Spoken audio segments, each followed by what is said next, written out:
ভলিউমে বেশি, 2,500 টাকা কোনোটাই। সবগুলোকে একজন মানুষকে যদি সবগুলো সুবিধা দেন এই মুহূর্তে যেগুলো চালু আছে, তাহলে একজন লোক 2,500 টাকার কম পাচ্ছে, বেশি পাচ্ছে না। এবং এর মধ্যে আমরা দেখেছি, এর মধ্যে রিসার্চ করে অনেকগুলো মানুষ আছে বা অনেকগুলো ব্যক্তি আছেন যারাদের উপরে রিপিটেশন হচ্ছে, যে একই সুবিধা কয়েকটি সুবিধা একজন ব্যক্তি পাচ্ছেন। তো সেগুলোকে আমরা কাট ডাউন করব, সবগুলোকে আমরা কাট ডাউন করবো না, যেগুলো রিপিটেশন হচ্ছে সেগুলোকে আমরা কাট ডাউন করবো। এভাবেই করে আমরা ধীরে ধীরে নিয়ে যাব। আর আপনি ইনফ্লেশনের কথা বলেছেন, আমরা অবশ্যই টাকা ছাপিয়ে দিচ্ছি না, আমরা টাকা ছাপিয়ে দিব না, বরঞ্চ আমরা মনে করি এতে ইনফ্লেশনটা কমে আসবে। কারণ আপনি চিন্তা করুন, যখন সে 2,500 টাকা পাচ্ছে, এর মধ্যে নিশ্চয়ই যারা পেয়েছে আপনি দেখেছেন যে তাদের ভিডিওতে দেখেছেন তাদের রিয়াকশনগুলো, কি কি করবে তারা।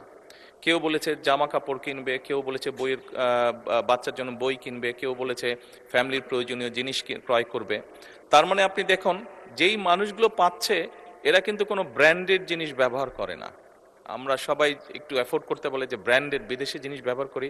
এই মানুষগুলো কিন্তু যেসব জিনিস ব্যবহার করে সেগুলো কিন্তু তাদের প্রয়োজনীয় জিনিস ব্যবহার করে, এবং তারা যেই জিনিসগুলো ব্যবহার করে অধিকাংশই দেশীয় কলকারখানা, দেশেই উৎপাদিত হয়।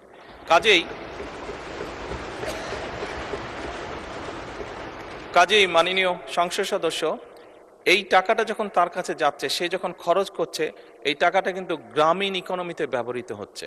সে হয় মুরগি কিনছে, সে হয়তো থালা বাসন কিনছে, সে হয়তো গামছা কিনছে, যেই সবগুলো জিনিস, সে তার বাচ্চার যে কাপড় কিনছে, সে তার বাচ্চার জন্য যে বই কিনছে, সবগুলো জিনিস লোকালি প্রডিউস হচ্ছে।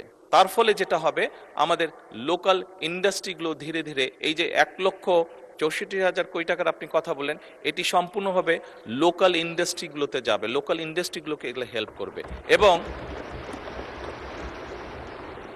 এবং স্বাভাবিকভাবে যখন একটি গ্রামে যখন অনেকগুলো ফ্যামিলি, অনেকগুলো মহিলা এই কার্ডটি পাবেন, তারা যখন যেই দোকানে গিয়ে সদাই করবেন, তারা জিনিসপত্র কিনবেন, সেই দোকানে আপনি খোঁজ করে দেখুন, এখন হয়তো একজন হেল্পার আছে দোকানের, তার স্টাফ হয়তো একজন আছে, কিন্তু আপনি 3 মাস পরে বা 6 মাস পরে দেখবেন তার স্টাফ 2জন হয়ে গেছে।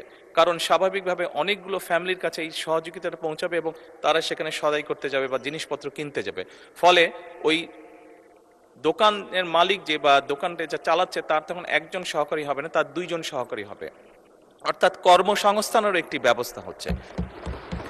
একদিকে যেরকম এইটা এক কাইন্ড অফ ইনভেস্টমেন্ট, স্টেট, রাষ্ট্রের একটা ইনভেস্টমেন্ট, যে ইনভেস্টমেন্টের মাধ্যমে ধীরে ধীরে লোকাল শিল্পগুলো গড়ে উঠবে, যে ইনভেস্টমেন্টের মাধ্যমে ধীরে ধীরে কর্মসংস্থানও গড়ে উঠবে।